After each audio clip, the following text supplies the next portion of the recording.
நீலகிரி மாவட்டம் பந்தலூர் அருகே சேரம்பாடி டாண்டி மகாசக்தி முத்துமாரியம்மன் கோயில் மகா கும்பாபிஷேக விழா முளைப்பாரி எடுத்தல் நிகழ்ச்சியுடன் துவங்கியது.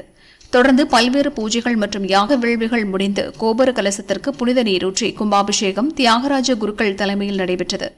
ஏற்பாடுகளை தர்மகர்த்தா முத்துசாமி, கோயில் கமிட்டி நிர்வாகிகள் ஜெய்சங்கர், சுல்தேவன், பொன்னம்பலம் மற்றும் டாண்டி அதிகாரிகள், தொழிலாளர்கள் மற்றும் பொதுமக்கள் செய்தனர். விழாவை ஒட்டி 48 நாட்கள் பூஜை நடக்கிறது.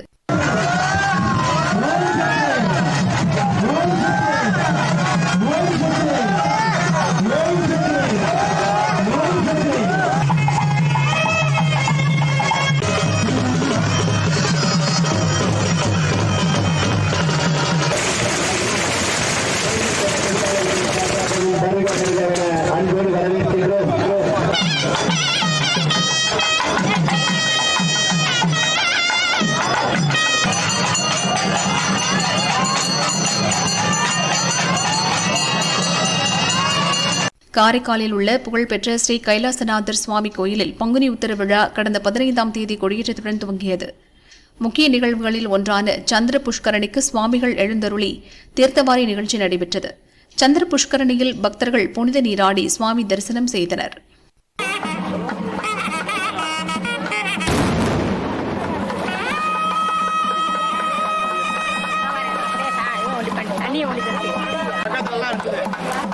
ஆமா உனக்கு மட்டும் தெரிஞ்சுக்கமா.